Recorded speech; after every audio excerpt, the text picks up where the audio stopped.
يرسل السماء عليكم مدرارا ويمددكم بأموال وبنين ويجعل لكم جنات ويجعل لكم انہارا۔ حضرات گرامی قدر، نوٹنگم میں آپ نے اصلاح معاشرہ کانفرنس کا انعقاد کیا ہے۔ یقیناً اصلاح کا کام کرنا یہ نبیوں کا کام ہے، اور اللہ تبارک و تعالیٰ نے کلام حمید میں حضرت شعیب علیہ السلام کی اس بات کو نقل فرمایا ہے، ان ارید الا الاصلاح، کہ میری دعوت کے پس منظر میں اصلاح کے سوا کچھ بھی نہیں ہے۔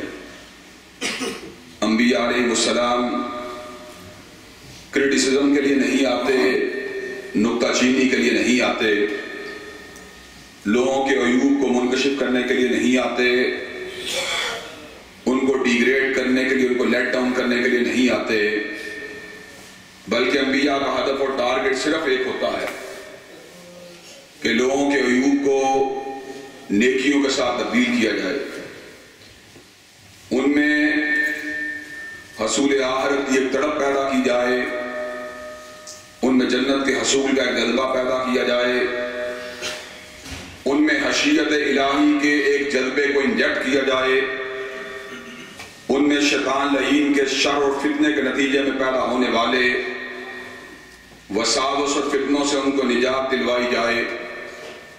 حضرات گرامی قدر، اصلاح معاشرہ اپنے موضوع کے اعتبار سے انتہائی ہمہ جہت موضوع ہے، اور اگر میں اس موضوع کا احاطہ کرنے کی جستجو کروں تو شاید اس کے تمام اینگلز کو، اس کی تمام ڈائمنشن کو میں صحیح معنی میں کور نہ کر سکوں، لیکن حضرات گرامی قدر، میں نے آج آپ حضرات کے سامنے اصلاح معاشرہ کے حوالے سے ایک انتہائی اہم موضوع کو چنا ہے۔ اس موضوع کی ضرورت اگرچہ کائنات کے ہر کنارے کے اوپر ہے، لیکن یورپ میں رہنے والے مسلمان اور برطانیہ میں بسنے والے نوجوان، ان کے لیے اس موضوع کی حیثیت اور اہمیت اس اعتبار سے بہت زیادہ بڑھ جاتی ہے کہ یورپ کی سرزمین ٹیمپٹیشن کی سرزمین ہے، خواہشات کی سرزمین ہے، یہاں پر انسٹنکٹس، یہاں پر ڈرائیوز، یہاں پر ہیجانات، ان میں ہلچل پیدا کرنے والے اسباب مشرق کے مقابلے میں کہیں زیادہ موجود ہیں۔ حضرات گرامی قدر، ویسے تو ہر نوجوان کو شاعر کے اس قول کا مصداق ہونا چاہیے، جواں ہوں گر میری قوم کے جسور و غیور، تو قلندری میری کچھ کم سکندری سے نہیں، لیکن ساتھ ہی ساتھ یہ بھی ایک بدیہی اور اٹل حقیقت ہے کہ شیطان انسان کا بدترین دشمن ہے۔ اِنَّهُ لَكُمْ عَدُوٌّ مُبِينٌ، ہمیشہ وہ انسان کو بہکانے کے لیے ٹیمپٹیشن کے جالوں کو بچھاتا رہتا ہے، بدی کے لیے اس کو اکساتا رہتا ہے، بدی کے جال کے اندر اس کو گرفتار کرنے کے لیے طرح طرح کی تمناؤں کے، امیدوں کے، خواہشات کے جالوں کو بنتا رہتا ہے۔ چنانچہ انسان چونکہ آدم علیہ السلام کی نسل میں سے ہے، نسیان اس کا مادہ ہے، بھول کا شکار ہو جاتا ہے، کبھی عقائد میں، کبھی معاملات میں، کبھی خواہشات میں ان حرکات شرعیہ کا ارتکاب کر جاتا ہے جو اصل میں اس کو بالکل بھی نہیں کرنا چاہیے۔ اللہ تبارک و تعالیٰ کا تقاضا تو اصل میں یہ ہے، اما من خاف مقام ربہ ونہى النفس عن الہوى فإن الجنة هي المأوى۔ اللہ کا تقاضا تو یہ ہے کہ انسان اپنے آپ کو خواہشات سے بچا لے۔ جس نے اپنے آپ کو خواہش سے بچا لیا، اللہ تبارک و تعالیٰ نے اس کے لیے جنت کے باغات کو آباد فرما دیا ہے۔ لیکن انسان چونکہ نسیان سے نکلا ہے، بھول جانا، ٹھوکر کو کھا جانا، شیطان کے بہکاوے میں آ جانا، شارٹ سائٹڈنس کا شکار ہو جانا، امیدوں کے جنگل میں پھنس جانا، لالچ کے اندر آ جانا، یہ انسان میں ایسی باتیں ہیں جن سے انسان بچ نہیں سکتا۔ حضرت آدم علیہ السلام کو شیطان نے جب بھٹکایا تھا، اس نے یہی الفاظ کہے تھے، مَا نَهَاكُمَا عَن تِلْكُمَا الشَّجَرَةَ إِلَّا أَن تَكُونَا مَلَكَيْنِ أَوْ تَكُونَا مِنَ الْخَالِدِينَ۔ تم کو اس درخت سے اس لیے روکا گیا ہے کہ اگر تم نے اس کے دانے کو کھا لیا تو تمہیں اپنی زندگی حاصل ہو جائے گی اور تم ہمیشہ کے لیے حیات جاوداں کا جو ایک مستحق انسان ہوتا ہے وہ بن جاؤ گے، تمہارے اوپر کبھی موت نہیں آئے گی۔ حضرات گرامی قدر، اسی نسبت سے حضرت آدم علیہ السلام نے بھی دانے کو کھا لیا تھا، لیکن یہ قتل کرنا، یہ زنا کرنا، یہ چوری کرنا، یہ شراب پینا، یہ ڈکیتی ڈالنا، یہ سارے بہت بڑے گناہ ہیں۔ اتنے بڑے گناہ ہیں کہ حضرت رسول اللہ صلی اللہ علیہ وسلم نے اعلان فرما دیا، جب کوئی شرابی شراب پیتا ہے وہ حالت ایمان میں نہیں ہوتا، جب کوئی زانی زنا کرتا ہے اس وقت وہ مومن نہیں ہوتا، جب کوئی قاتل قتل کرتا ہے اس وقت وہ مومن نہیں ہوتا، جب کوئی چور چوری کرتا ہے اس وقت وہ کوئی مومن نہیں ہوتا، جب کوئی ڈاکو ڈکیتی ڈالتا ہے اس وقت مومن نہیں ہوتا، اس کا ایمان اس کے وجود سے علیحدہ ہو جاتا ہے۔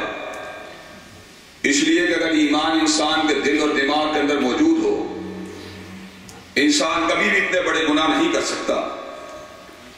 انسان کیوں کر زنا کر سکتا ہے؟ کیوں کر انسان شراب کے جام کو اٹھا سکتا ہے؟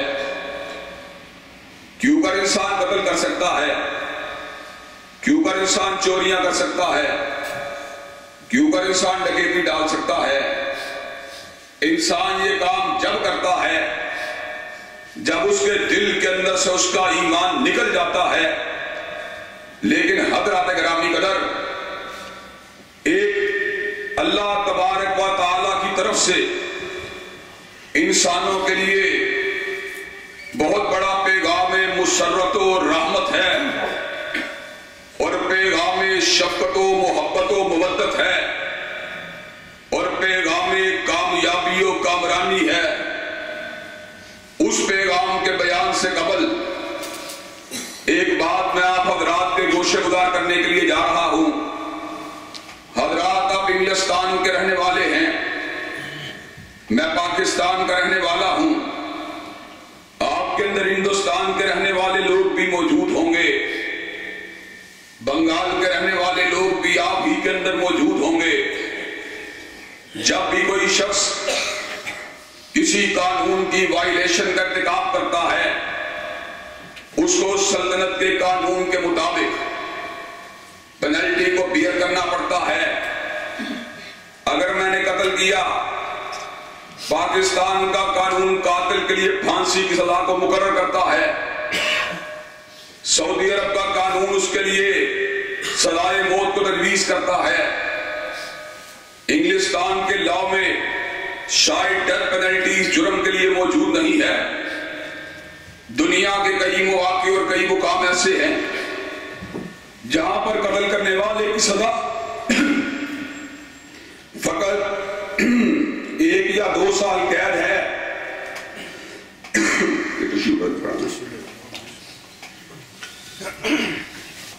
حضرات گرامی قدر، اس کی سزا صرف 1 یا 2 سال کی قید ہے۔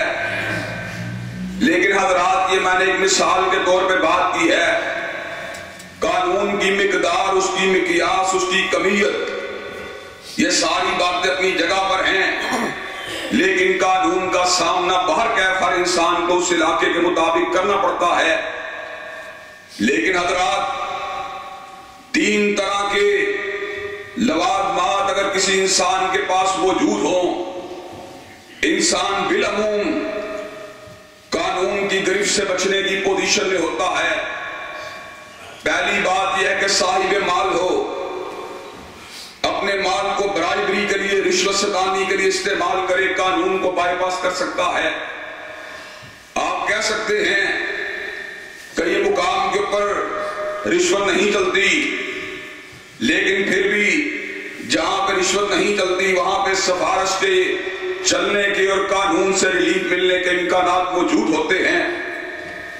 جہاں سفارش بھی نہیں چلتی وہاں پر طاقت و قوت اس کے استعمال کے بھی امکانات ہوتے ہیں۔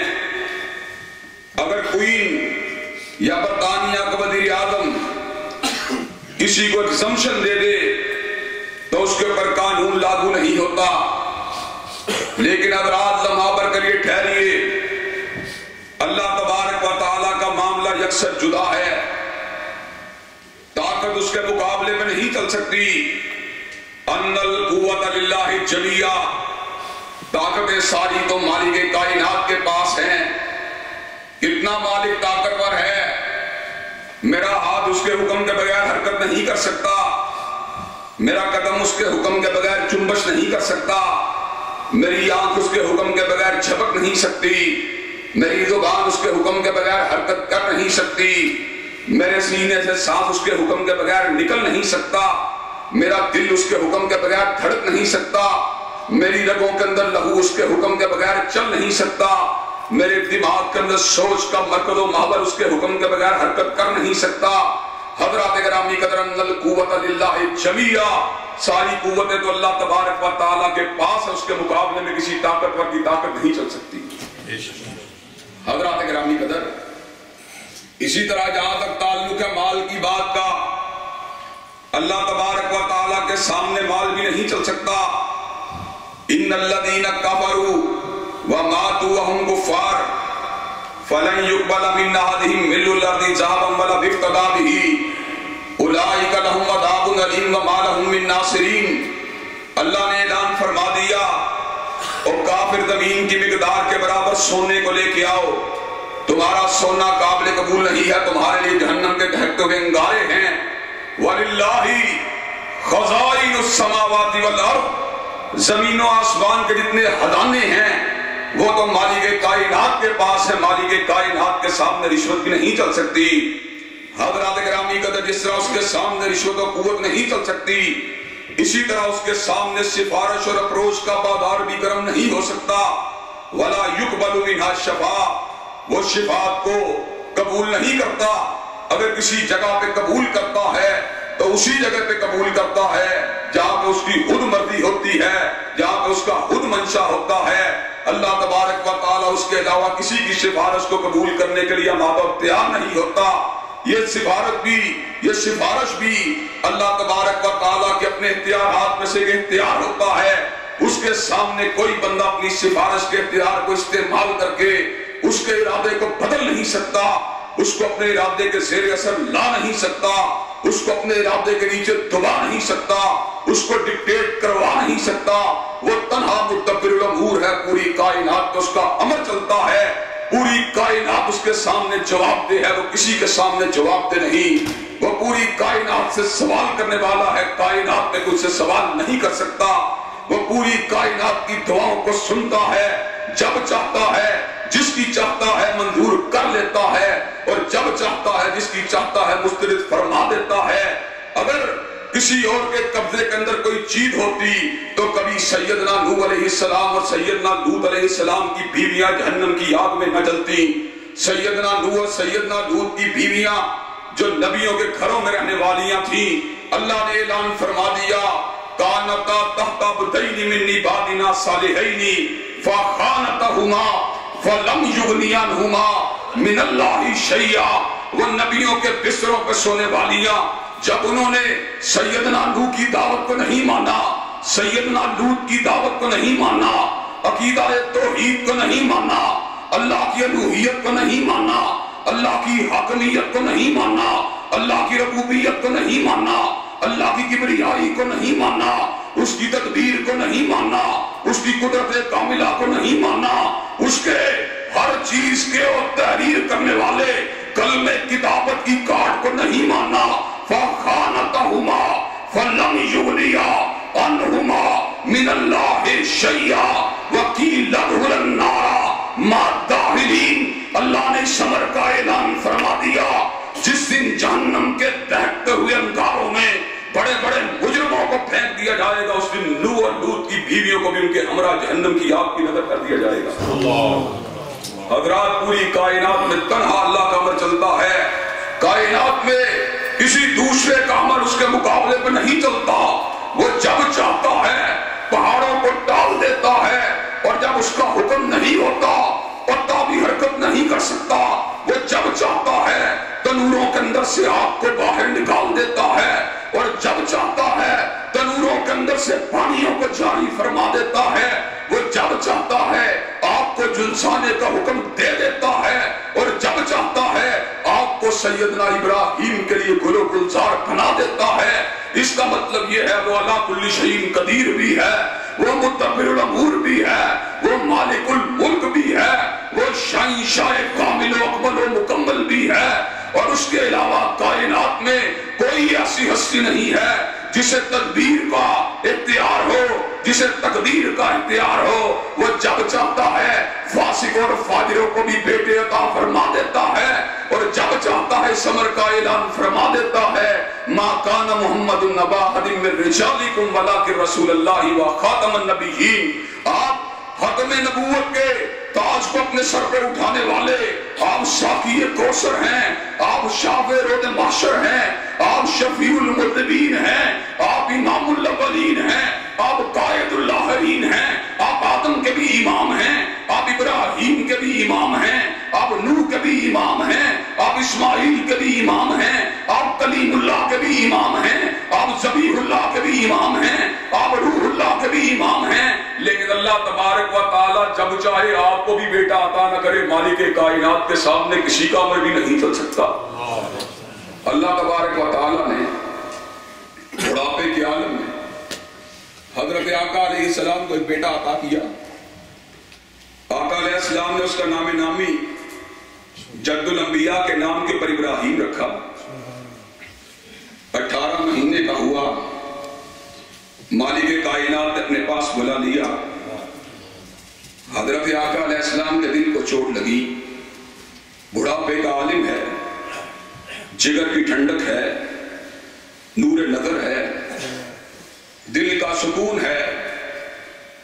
حضرت رسول اللہ صلی اللہ علیہ وسلم کے دل کو چوٹ لگی، آپ نے اپنے پھول جیسے بیٹے کو اٹھا لیا، آپ نے ثمر کا اعلان فرما دیا، اِنَّا بِفَرَاقِكَ يَا إِبْرَاهِيمَ لَمَخْزُونٌ۔ ابراہیم تیری جدائی نے مجھے غمزدہ کر دیا ہے، میرے دل پہ چوٹ لگی ہے، میری آنکھوں میں آنسو ہیں، لیکن رضینا بقضاء اللہ، میں اللہ کی تقدیر پر راضی ہوں، اس لیے کہ کائنات میں حکم میرا نہیں چلتا بلکہ مالک کائنات کا چلتا ہے۔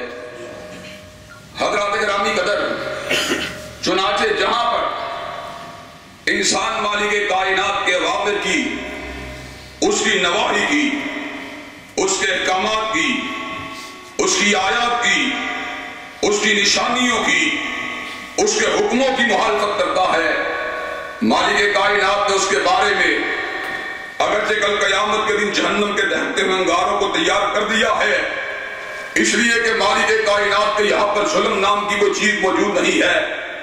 وہ ایک نیکی کو ایک نیکی کے طور پہ درج نہیں فرماتا، وہ ایک نیکیوں کو 10 سے درج دیتا ہے، اور اس کے بعد وہ ایک گناہ کو 10 کے طور پہ درج نہیں فرماتا بلکہ اس کو ایک گناہ کے طور پہ درج فرماتا ہے۔ پھر ثمر کا اعلان فرماتا ہے، فَأَمَّا مَنْ ثَقُلَتْ مَوَازِينُهُ فَهُوَ فِي عِيشَةٍ رَاضِيَةٍ وَأَمَّا مَنْ خَفَّتْ مَوَازِينُهُ فَأُمُّهُ هَاوِيَةٌ۔ اللہ نے ثمر کا اعلان فرما دیا، اور جاؤ 10 کے ساتھ ضرب کھا کر بھی اگر تمہارا دایاں پلڑا بھاری نہیں ہوتا پھر میرے بات میں شکوہ شکایت نہیں کرنی۔ وَمَا أَنَا بِظَلَّامٍ لِّلْعَبِيدِ، اس لیے کہ میں نے کبھی بندوں پہ ظلم نہیں کیا، بندے خود اپنی جانوں پہ ظلم کرتے ہیں۔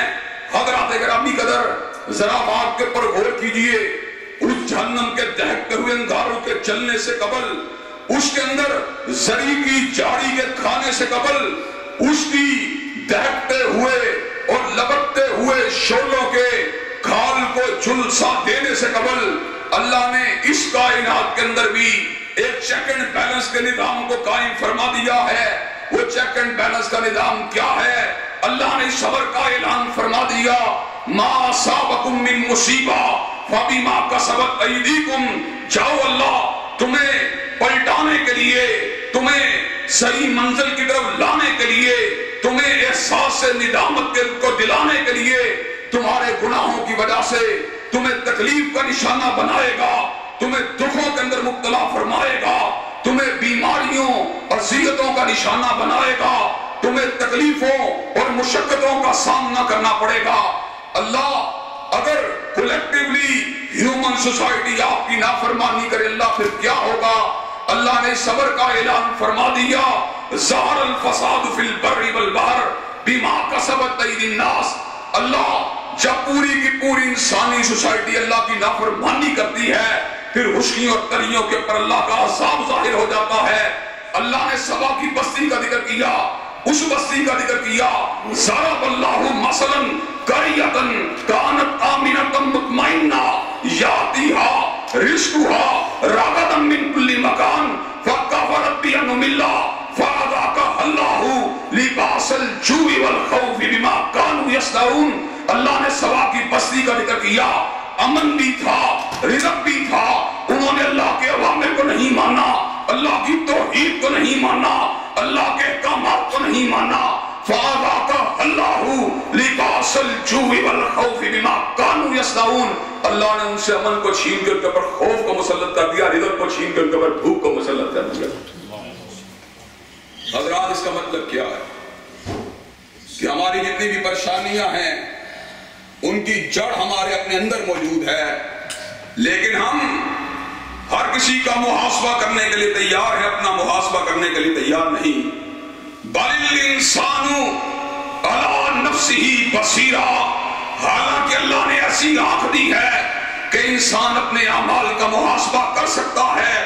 مجھ کو میری راتوں کا پتہ ہے، مجھ کو میری صبحوں کا پتہ ہے، مجھ کو میری شاموں کا پتہ ہے، مجھ کو میری جلوت کا پتہ ہے، مجھ کو میری خلوت کا پتہ ہے، مجھ کو میری جھوٹی تمناؤں کا پتہ ہے، مجھ کو میری جھوٹی آرزوؤں کا پتہ ہے، مجھے اپنے ہاتھوں کا پتہ ہے، مجھے اپنے قدموں کا پتہ ہے، مجھے اپنی آنکھوں کا پتہ ہے، مجھے اپنے کانوں کا پتہ ہے، مجھے اپنے دل کا پتہ ہے، مجھے اپنے دماغ کا پتہ ہے، مجھے اپنے علم کا پتہ ہے، مجھے اپنے مال کا پتہ ہے، مجھے اپنے ایقان کا پتہ ہے، مجھے اپنے ایمان کا پتہ ہے، مجھے اپنے اعمال کا پتہ ہے، مجھے اپنے افعال کا پتہ ہے. لیکن میں کبھی بھی اپنے اعمال کے ساتھ اپنے حالات کا لنک پیدا کرنے کے لیے تیار نہیں ہوں، اس لیے کہ میرا ایمان فلسفی کے فلسفے پہ ہے، میرا ایمان کاتب کی کتابت پہ ہے، میرا ایمان شاعر کے شعر پہ ہے، میرا ایمان نثر نگار کی نثر پہ ہے، میرا ایمان حدیث کی ہدایت پہ ہے،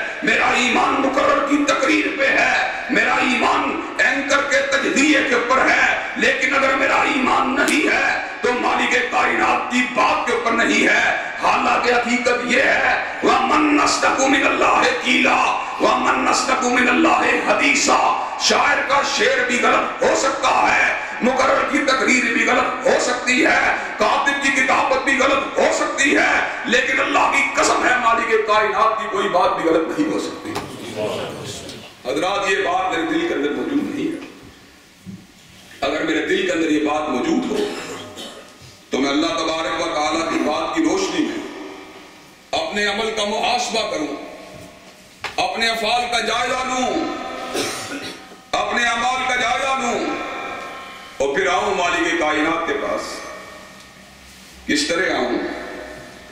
اللہ آپ تو رشوت کو قبول نہیں فرماتے، اللہ آپ تو طاقت کے میرے اثر نہیں آتے، اللہ آپ تو سفارش کو بھی قبول نہیں فرماتے. کہا میرے بندے کہاں جا رہا ہے؟ یا عبادی الذین اسرفوا علی انفسہم لا تقنطوا من رحمت اللہ ان اللہ یغفر الذنوب جمیعا. میرے بندے کہاں پہ جا رہا ہے؟ کیا کبھی تو میری بارگاہ میں توبہ کے ہاتھوں کو پھیلا کے آیا؟ کیا تو میری بارگاہ میں کبھی آنسوؤں کو لے کے آیا؟ کیا تو میری بارگاہ میں کبھی مغفرت کی طلب کو لے کے آیا؟ کیا تو میری بارگاہ میں کبھی بخشش کی امید کو لے کے آیا؟ کیا تو میری بارگاہ میں کبھی جھکتے اور گھرتے ہوئے آیا؟ اللہ کو نہیں مانتے, اللہ کو طاقت کو نہیں مانتے, کہا میں اٹھی ہوئی گردن کو نہیں مانتا لیکن جھکے ہوئے سر کو مانتا ہوں, میں اٹھے ہوئے ہاتھ کو نہیں مانتا لیکن پھیلے ہوئے اور میری بارگاہ میں عاجزی کے ساتھ میرے سامنے پھیلائے جانے والے ہاتھوں کو مانتا ہوں, میں عقل کو نہیں مانتا لیکن میں عجز کو مانتا ہوں. یا عبادی الذین اسرفوا علی انفسہم لا تقنطوا من رحمت اللہ ان اللہ یغفر الذنوب جمیعا. او میرے بندو جو اپنی جانوں کے اوپر ظلم کر چکے ہو, میری بارگاہ میں آؤ, اپنے آنسوؤں کو گراؤ, اپنے گناہوں کی معافی کو طلب کرو, میں تمہارے سارے گناہوں کو معاف کر دوں. حضرات گرامی قدر, اس دور پرآشوب میں جبکہ ٹیمپٹیشنز انسان کی سب سے بڑی دشمن بن چکی ہیں اور عائشات جگہ جگہ گھات لگا کر انسان کی منتظر ہیں, ایسے عالم میں جب کبھی آنکھ اللہ تبارک و تعالیٰ کی نافرمانی کرتی ہے اور ایسے عالم میں جب کئی مرتبہ ہاتھ مالک کائنات کی نافرمانی پہ آمادہ و تیار رہتے ہیں اور ایسے عالم میں جب کئی ہاتھ مظلوم انسانوں کی گردنوں کو کاٹنے والے ہوتے ہیں اور کئی ہاتھ عورتوں کی عصمت دری کا ارتکاب کرنے والے ہوتے ہیں, ایسے عالم میں مالک کائنات اپنے بندوں کو بلاتے ہیں. سورہ فرقان میں مالک کائنات نے 3 ہلاکت خیز گناہوں کا اعلان فرما دیا. اللہ نے شرک کا اعلان فرما دیا, ان الشرک لظلم عظیم. ظلم تو بہت سے ہیں لیکن کوئی ظلم بھی شرک کے ظلم کا مقابلہ نہیں کر سکتا. سیدنا مسیح نے ثمر کا اعلان فرما دیا, انہ من یشرک باللہ فقد حرم اللہ علیہ الجنہ ومأواہ النار. جس نے اللہ کی ذات کے ساتھ شرک کیا ہے اللہ نے اس کے لیے جہنم کو واجب کر دیا ہے, اللہ نے اس کے لیے جنت کے باغات کو حرام کر دیا ہے. دوسرا بڑا گناہ قتل ہے, اتنا بڑا گناہ کہ انہو من قتل نفسا بغیر نفس او فساد فی الارض فکانما قتل الناس جمیعا. جس نے ایک انسان کو بغیر جرم کے مارا ہے, اس نے ایک کو نہیں مارا, اس نے پوری انسانیت کو مارا ہے. اور زنا اتنا بڑا گناہ ہے, اتنا بڑا گناہ ہے کہ المتجر الرابع کی روایت کے مطابق بنی اسرائیل کے زاہد شب زندگار نے 60 برس تک اللہ کی بندگی کی تھی. خیمے سے باہر نکلا, ایک بدکردار عورت نے, شیطان نے ایک بدکردار عورت کے روپ میں اس کو بدکرداری کی دعوت دی تھی. وہ 60 سال اللہ کی بندگی کرنے والا, اللہ کے سامنے جھکنے والا, اللہ کے سامنے رکوع کرنے والا, اللہ کے سامنے گر گڑانے والا, اللہ کے سامنے آنسوؤں کو گرانے والا, اللہ کے سامنے سسکنے والا, اللہ کے سامنے رونے والا, اللہ کے ذکر کے ساتھ اپنے خیمے کو آباد کرنے والا, وہ 60 برس کی ریاضت کرنے والا جب باہر نکلتا ہے اس کے جھوٹے, اس کے دھوکے کے اوپر مبنی مطالبے کا شکار ہو جاتا ہے.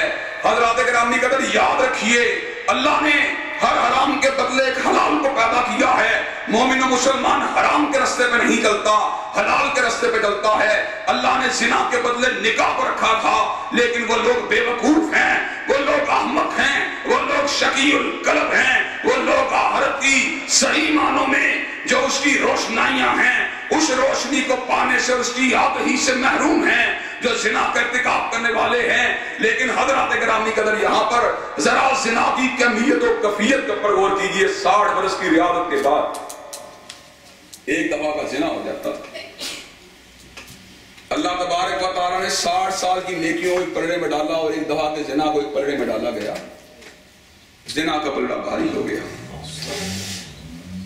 حضرات شرک سب سے بڑا گناہ, قتل بھی بہت بڑا گناہ, زنا بھی بہت بڑا گناہ.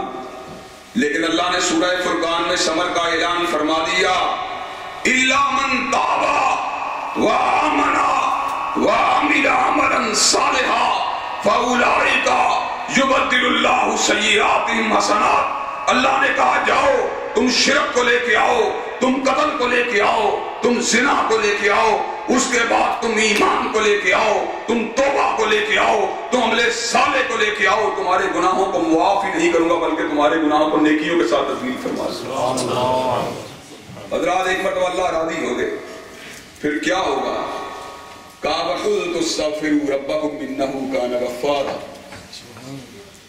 ایک مرتبہ پروردگار کو راضی کر لیا، اس سے استغفار اور توبہ کو طلب کر لیا، اللہ کیا کرے گا؟ وہ تو بخشنے والا غفار ہے. یُرْسِلِ السَّمَاءَ عَلَيْكُمْ مِدْرَارًا، بارشیں تمہاری مرضی کے مطابق ہوا کریں گی. وَيُمْدِدْكُمْ بِأَمْوَالٍ وَبَنِينَ، اللہ مال میں بھی اضافہ فرما دے گا، اللہ بیٹے بھی عطا فرما دے گا. وَيَجْعَلْ لَكُمْ جَنَّاتٍ وَيَجْعَلْ لَكُمْ مَنْہَارًا، اللہ تمہارے لیے نہروں کو بھی چالو فرما دے گا، تمہارے باغات کو بھی آباد فرما دے گا. حضرات گرامی قدر، کائنات میں سے بڑا آدمی کون گزرا ہے؟ کائنات میں سے بڑا وہ ہے جس کو اپنوں نے بڑا نہیں مانا بلکہ جس کو غیروں نے بھی بڑا مانا. الفضل بما شہدت بہ العادہ، جادو وہ ہوتا ہے جو سر چڑھ کے بولتا ہے. مائیکل ہارٹ نے سن 78 کے اندر جب دی 100 کو تحریر کیا، اس نے کائنات میں پہلے نمبر کے لیے درج کرنے کے لیے سیدنا عیسیٰ کا انتخاب نہیں کیا بلکہ سیدنا حضرت رسول اللہ کا انتخاب کر لیا، ان کو پہلے نمبر پہ درج فرما دیا. کسی نے مائیکل ہارٹ سے پوچھا تم حضرت رسول اللہ کو پہلے نمبر پہ کیوں لکھتے ہو؟ تم تو ان کی رسالت کو نہیں مانتے، تم تو ان کی نبوت کو نہیں مانتے، تم تو ان کی امامت کو نہیں مانتے، تم تو ان کی قیادت و سیادت کو نہیں مانتے، تم تو ان کی روحانیت کو نہیں مانتے، تم تو ان کے سارے نظام کو نہیں مانتے، تم تو ان کی معیشت و معاشرت کو نہیں مانتے، تم تو ان کی تہذیب و تمدن کو نہیں مانتے، تم تو ان کی گفتار و رفتار کو نہیں مانتے. تو مائیکل ہارٹ کے الفاظ کیا تھے؟ اس نے الفاظ کہے میں اس کو بڑا کیوں نہ مانوں کہ وہ دین کا بڑا نہیں ہے بلکہ دنیا کا بھی بڑا ہے. اور اگر میں حدیثانہ الفاظ میں مائیکل ہارٹ کے الفاظ کا ترجمہ کروں تو اس نے کہا میں اس کو بڑا کیوں نہ مانوں جو میری روح کا بھی امام ہے اور بدن کا بھی امام ہے. میں اس کو بڑا کیوں نہ مانوں جو میری حلوت کا بھی امام ہے اور جلوت کا بھی امام ہے. میں اس کو بڑا کیوں نہ مانوں جو میری مسجد کا بھی امام ہے اور بازار کا بھی امام ہے. میں اس کو بڑا کیوں نہ مانوں جو میری فکر کا بھی امام ہے اور میری بینائی کا بھی امام ہے. میں اس کو بڑا کیوں نہ مانوں جو عالم موجودات کا بھی امام ہے اور عالم حشر کا بھی امام ہے. میں اس کو بڑا کیوں نہ مانوں جو میرے دین کا بھی امام ہے اور میری دنیا کا بھی امام ہے. میں اس کو بڑا کیوں نہ مانوں جو جمعے کے دن بھی امام ہے، جمعرات کے دن بھی امام ہے، بدھ کے دن بھی امام ہے، منگل کے دن بھی امام ہے، پیر کے دن بھی امام ہے، اتوار کے دن بھی امام ہے، ہفتے کے دن بھی امام ہے، صبح کے وقت بھی امام ہے، شام کے وقت بھی امام ہے، دوپہر کے وقت بھی امام ہے، رات کے وقت بھی امام ہے. پاکستان میں بھی امام ہے، نیپال میں بھی امام ہے، بھوٹان میں بھی امام ہے، بنگال میں بھی امام ہے، لندن میں بھی امام ہے، مانچسٹر میں بھی امام ہے، برمنگھم میں بھی امام ہے. ہر گھڑی کا وہ امام ہے، وہ لمحوں کا بھی امام ہے. فَلْيَحْذَرِ الَّذِينَ يُخَالِفُونَ عَنْ أَمْرِهِ أَن تُصِيبَهُمْ فِتْنَةٌ أَوْ يُصِيبَهُمْ عَذَابٌ أَلِيمٌ. جو مدینے والے کی بڑائی کو نہیں مانتے، جو اس کے حکم کو نہیں مانتے، جو اس کے ظاہر کو نہیں مانتے، جو اس کے باطن کو نہیں مانتے، جو اس کے حلیے کو نہیں مانتے، جو اس کے لباس کو نہیں مانتے، جو اس کی تبلیغ کو نہیں مانتے، جو اس کے تمدن کو نہیں مانتے، جو اس کے امن کو نہیں مانتے، جو اس کی جنگ کو نہیں مانتے، جو اس کی گفتار کو نہیں مانتے، جو اس کی رفتار کو نہیں مانتے، وہ دنیا میں ذلیل ہوں گے. آخرت میں مالک کائنات اس کے دردناک عذابوں کو تیار کر دیا ہے. وہ میرا نبی جو پوری کائنات کا امام ہے، جس کے بارے میں خود اللہ نے اعلان فرما دیا اِنَّا فَتَحْنَا لَكَ فَتْحًا مُبِينًا لِيَغْفِرَ لَكَ اللَّهُ مَا تَقَدَّمَ مِن ذَنبِكَ وَمَا تَأَخَّرَ. خود اللہ نے صبر کا اعلان فرما دیا حبیب آپ نے گناہ زندگی میں کیا ہی نہیں، لیکن اگر آپ بھول بھی جائیں میں نے آپ کو معاف فرما دیا ہے. حضرت رسول اللہ صلی اللہ علیہ وسلم جو معصوم عن الخطا تھے، جنہوں نے زندگی کے طویل روز و شب میں اپنی آنکھوں کو بھی، جنہوں نے آنکھوں کی بھی حفاظت کی، جنہوں نے قدموں کی بھی حفاظت کی، جنہوں نے ہاتھوں کی بھی حفاظت کی. یہ کائنات کا کوئی ہاتھ مصطفیٰ کے ہاتھ کا مقابلہ نہیں کر سکتا اور کائنات کی کوئی نظر محمد محمد کی نظر کا مقابلہ نہیں کر سکتی، اور کائنات کی کوئی چادر حضرت رسول اللہ کی متصل و مدمل والی کملی کا مقابلہ نہیں کر سکتی، کائنات کا کوئی گھوڑا براق اور قصبہ کا مقابلہ نہیں کر سکتا، کائنات میں کوئی خوشخبری دینے والا سیدنا بشیر کا مقابلہ نہیں کر سکتا، کائنات میں کوئی ڈرانے والا سیدنا نذیر کا مقابلہ نہیں کر سکتا، کائنات میں کوئی سفر کرنے والا معراج کے مسافر کا مقابلہ نہیں کر سکتا، کائنات میں کوئی امامت کروانے والا آدم و ابراہیم کے امام کا مقابلہ نہیں کر سکتا۔ اللہ نے شرف اور بلند آپ کو عطا فرما دیا کہ اللہ نے کہا آپ کی مانے گلی پچھلی خطاؤں کو معاف فرما دیا ہے، لیکن حضرت رسول اللہ صلی اللہ علیہ وسلم کا معمول کیا تھا؟ کہا میں ایک دن میں 70 مرتبہ استغفار کرتا ہوں۔ کہا آپ بھی کرتے ہیں؟ کہا اللہ نے اتنے نعمتیں اتنے احسانات دیے ہیں، جب اس کے احسانات کا شکریہ ادا نہیں کر سکتا پھر اسے کہتا ہوں ربی اغفر لی وتوب علی انک انت التواب الغفور، اللہ مجھے معاف کر دینا، میری توبہ کو قبول کر لینا، اس لیے کہ اللہ بخشنے والے، اللہ توبہ کو قبول کرنے والے غفور ہیں۔ حضرات گرامی قدر، اگر مصطفیٰ علیہ السلام استغفار و معافی سے بے نیاز نہیں ہو سکتے تو آج کا کوئی امتی بھی استغفار و معافی سے بے نیاز نہیں ہو سکتا۔ آج ضرورت ہے سمر کی، اپنی بدعمالیوں کے پر آنسوؤں کو گرایا جائے، اپنی بدعمالیوں کے پر ندامت کا اظہار کیا جائے، اپنی بدعمالیوں کے پر اللہ تبارک و تعالیٰ کو راضی کرنے کی جستجو کی جائے، اپنی بدعمالیوں کے پر پیغاموں مسلسل و متواتر بغیر رکے، بغیر جھجکے، بغیر تھمے، بغیر بریک لگائے مسلسل اللہ سے آ کر معافی کا مطالبہ کیا جائے، استغفار کو کیا جائے، بخشش کو طلب کیا جائے۔ حضرت رسول اللہ صلی اللہ علیہ وسلم نے سمر کا اعلان فرما دیا، جو استغفار سے چمٹ جاتا ہے مالک کائنات اس کو 3 فائدے دیتے ہیں۔ اللہ اس کی ساری تنگیوں کو دور فرما دیتے ہیں، سارے غموں کو مٹا دیتے ہیں، اور اس کو رزق وہاں سے دیتے ہیں جہاں سے وہ گمان بھی نہیں کر سکتا۔ حضرات پھر کیا ہونا چاہیے؟ ماضی میں جتنے بھی گناہ ہو چکے ہیں وہ ہو چکے ہیں، ہمیں آج ہی سے اس بات کا ارادہ کرنا چاہیے کہ کل کے بعد انشاءاللہ ہم وہ گناہ نہیں کریں گے جو ماضی میں کر چکے ہیں، ان کے بارے میں اللہ تبارک و تعالیٰ سے معافی کو طلب کریں۔ اگر ہم نے یہ کام کیا، حضرت رسول اللہ صلی اللہ علیہ وسلم نے اعلان فرما دیا التائب من الذنب کمن لا ذنب لہ، گناہ سے توبہ کرنے والا یوں ہے گویا اس نے زندگی کے اندر کبھی گناہ کا ارتکاب ہی نہیں کیا۔ حضرات گرامی کو اللہ کا فیصلہ کیا ہے؟ ان اللہ یحب التوابین، اللہ توبہ کرنے والوں سے محبت کرتا ہے۔ حضرات اگر ہم گناہگار ہیں، ہم خطاکار ہیں، ہم سیاہکار ہیں، گھبرانے کی ضرورت نہیں ہے۔ ماں جتنا مرضی گناہگار بیٹا اس کے سامنے آئے، اگر اس کو آگے گئے ماں مجھے معاف کر دے، ماں اس کو معاف کر دیتی ہے، اور جس کی رحمت و محبت و مودت 70 ماؤں سے زیادہ ہو کہ اپنے بندوں کو معاف نہیں کرے گا۔ حضرات گرامی قدر، چنانچہ ہمیں آج سے اپنی نئی زندگی کے شیڈیول کو مرتب کرنے کے لیے توبہ استغفار کے راستے کو اختیار کرنا چاہیے۔ اللہ تبارک و تعالی ہمارے معاشرے کی اصلاح فرمائے، جو بڑے چھوٹے گناہ ہمارے دوستوں سے ہم سے ہوئے ہیں جلوت و خلوت میں، اللہ تبارک و تعالی ان سب کو معاف فرمائے، اور آئندہ آنے والی زندگی میں ہر گناہ سے سب کو محفوظ و مامون فرمائے۔ وآخر دعوانا الحمدللہ رب العالمین۔